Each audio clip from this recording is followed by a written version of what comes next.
आज का सबसे बड़ा रिस्क 100 किलोमीटर जाना है 100 ये लेके।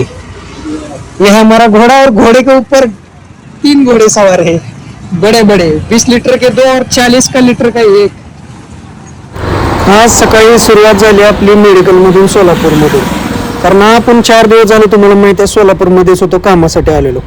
मग तिथनं सुरुवात झाली। आज कळालं की आपल्याला लय लांब जायचंय। काय घेऊन तर बघा, हे 3 पार्सल मोठे मोठे घेऊन जायचं होतं आपल्याला लांब। मॅनेजर साहेब आपले ते पार्सल आपल्याला बांधायला मदत करत होते, चांगले होते। आपला घोडा पूर्ण उचललेला होता। थोड्या वेळाने मी बघतोय काय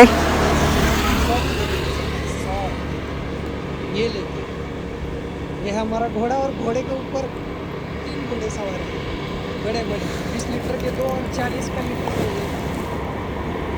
थोड्या वेळानंतर आपली झाली ऑर्डर पॅक गाडीवरती, आणि मग आपण काय केलं तर आपण केले मग गाडी स्टार्ट आणि निघालो आपल्या हायवेला। त्यांच्या गाडीवर पण बघितलं तर त्यांच्या गाडीवर पण लोड मोठा होता, आणि आपल्या गाडीवर तर 3 केंड होती मोठी मोठी। मॅनेजर साहेबांच्या गाडीवर पण वज असल्यामुळे मॅनेजर साहेब बसले होते घेऊन मागे मोठं कॅन। आम्ही दोघं निघालो कुठे तर आज 100 किलोमीटर लांब, आणि ही ऑर्डर डिलिव्हर करायची होती आज कसल्या पण परिस्थितीत।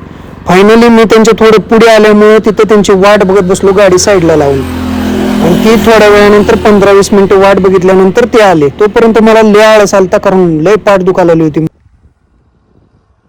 जवळपास रनिंग झाली होती आणि होणार होती आज आपली पूर्ण। थोड्या वेळानंतर ते आले आणि आम्ही फायनली लोकेशनला पोहोचलो जिथं आपण डिलिव्हर करायची होती। बघतोय तर काय तिथं बाजार लय मोठा लागला होता, लय गर्दी होती। आणि डिलिव्हरी करून आम्ही आलो हायवेच्या साईडला। आम्हाला लागली होती लय भूक। मग भूक लागल्यामुळे आम्ही थांबलो छोट्या हॉटेलला, आणि इथं खाऊ म्हणलं तिखट बुर्जी। मग मामाला सांगितलं बुर्जी आणून द्या, तिखट जाळ। मग मामानं तिखट जाळ बुर्जी आणून दिली, आणि आम्ही पटदिशी खाऊन लगेच पुढच्या कामासाठी गेलो। सोलापूरला जायचं होतं आपल्याला। मग तिथनं खाऊन झालं की लगेच आम्ही सोलापूरच्या रूटला लागून फायनली सोलापूरमध्ये 2 तासानं पोहोचलो तर कुठं डायरेक्ट रेल्वे स्टेशनला, कारण तिथे येणार होते आज कंपनीच्या मालकाचे ब्रदर, आणि त्यांना न्यायला आपण गेलो होतो स्टेशनवर।